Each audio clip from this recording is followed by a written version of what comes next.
Hi guys, today was very exhausting, but still I managed now to prepare myself mentally in order to capture another video of the series otitis media, that is chronic suppurative otitis media. It is a continuation of the topic otitis media which was previously covered in the previous video, and now we will see in detail about everything of chronic suppurative otitis media. So watch till end, and I hope it is very useful and helpful throughout the course to you. So chronic otitis media. Chronic suppurative otitis media is a long-standing infection of middle ear cleft. It is characterized by ear discharge and permanent perforation. That is, what is meant by permanent perforation? Permanent perforation means its edges are covered by squamous epithelium and it does not heal spontaneously. And a permanent perforation can be likened to be an epithelium lined fistulous tract. Talking about epidemiology, it's the single most important cause of hearing impairment in rural areas, and incidence of CSOM is higher in developing country as compared to the developed country because of poor socio-economic standard, poor nutrition and lack of health education, and it affects both sexes and all age groups.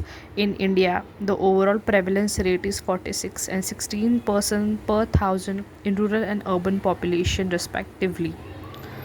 Talking about the types, so basically we have divided into two types: tubotympanic type or safe type, and second is atticoantral type, unsafe or the dangerous type.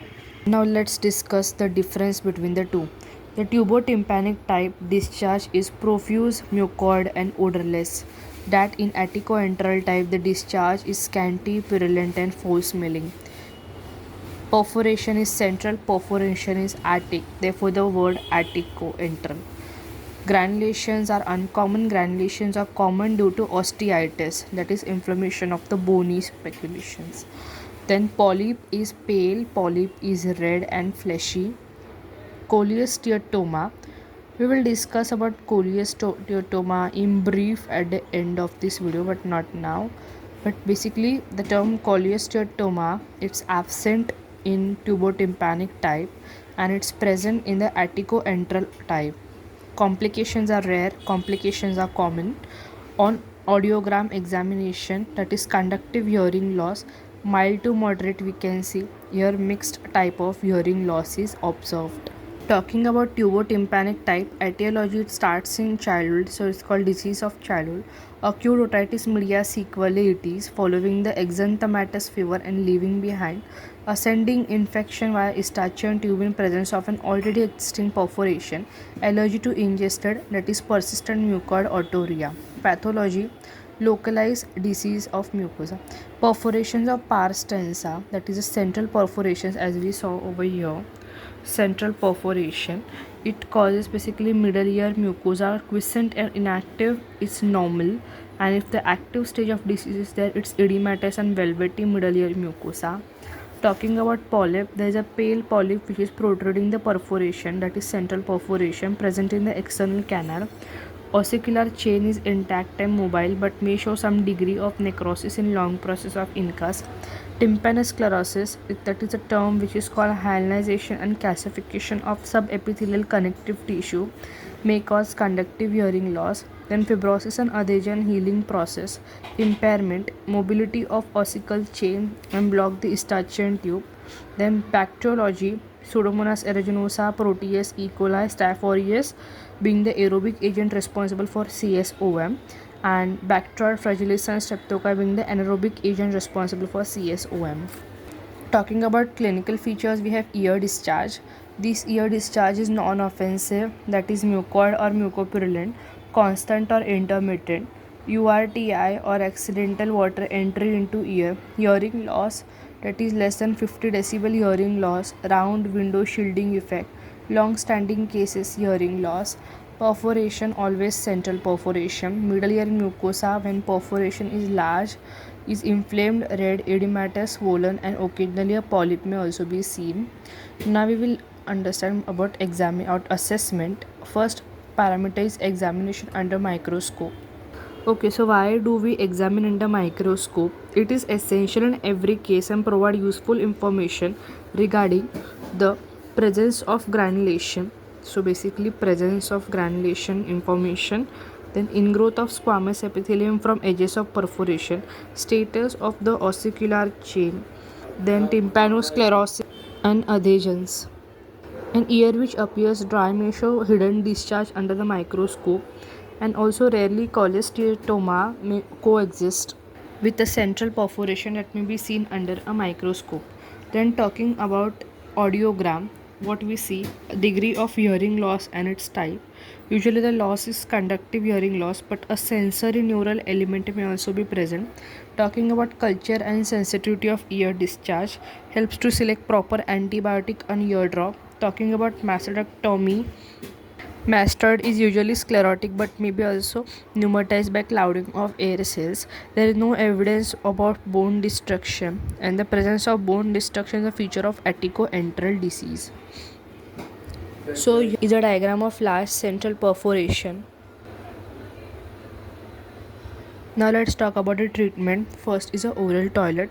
Basically, removal of all discharge and debris from the ear can be done by dry mopping with absorbent cotton, and also not forceful syringing with sterile normal saline. Ear must be dried after irrigation.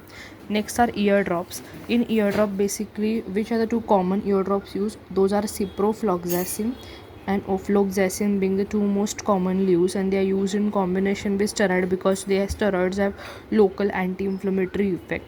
To use eardrop, the patient lies down with the diseased ear up, and the antibiotic drops are instilled, and then intermittent pressure is applied on the triggers for antibiotic solution to reach the middle ear, and this should be done 3 to 4 times a day. And acidic pH helps to eliminate the pseudomonas infection, and the irrigation with 1.5% acetic acid are useful. Care should be taken as eardrops are likely to cause maceration of the canal skin, local allergy, growth of fungus, or resistance of organism. Some eardrops such as neomycin, polymyxin, or gentamicin are potentially ototoxic, so they must be avoided. These three eardrops. Next are systemic antibiotic. Those systemic antibiotic are useful in acute exacerbation of chronically infected ear. Otherwise, the role of systemic antibiotic in treatment of CSOM is limited. Then talking about the precautions. Precautions are basically patients are instructed to keep water out of the ear during bathing, swimming, and hair wash. And the rubber inserts can be used. And hard nose blowing can also push the infection from nasopharynx to middle ear, and so it must avoided. Next is treatment and contributory cause. Basically, attention should be paid to treat concomitantly tonsils, adenoids, chronic sinusitis, and nasal allergy. Talking about the surgical treatment, oral polyps or granulations, if present, should be removed before local treatment with antibiotic. It will facilitate ear toilet and permit eardrop to be used effectively. And at surgery, an oral polyp should never be avulsed as it may be arising from stapes, facial nerve, or horizontal canal, and does lead to facial paralysis or labyrinthitis. Reconstructive surgery. Once ear is dry, meningoplasty with or without ossicular reconstruction can be done to restore hearing. Closure of perforation will also check repeated infection from external canal. So guys, here we discussed about the treatment of tubotympanic type of chronic otitis media. Now we will move to part 2, that is atticoenteral type of chronic otitis media. So atticoenteral type, tubotympanic type affected anteroinferior part of middle ear cleft, and atticoenteral type infects posterior superior part of middle ear cleft, and it is associated with bone eroding properties, that is cholesteatoma. Etiology being primary cause being eustachian tube dysfunction.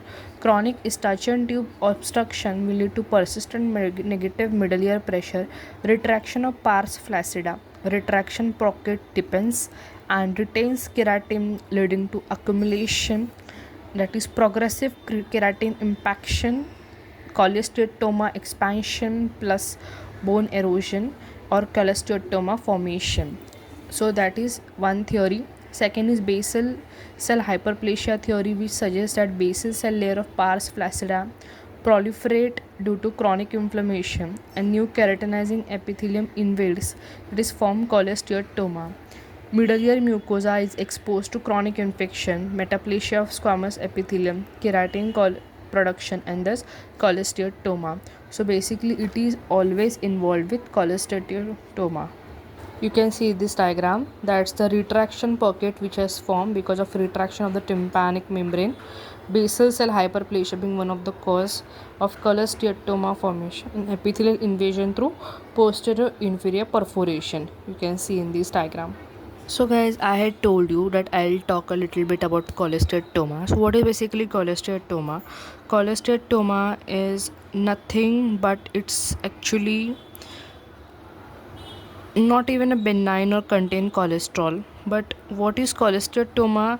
Which it means basically skin in the wrong place.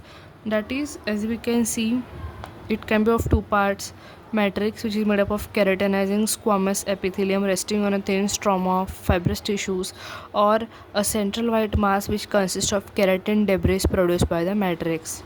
You can see over here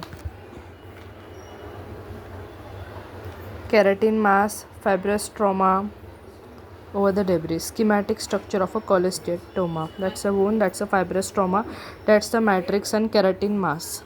Now, before going in depth about the pathology of aticoenteral type, let's first discuss in brief about the classification of chronic otitis media.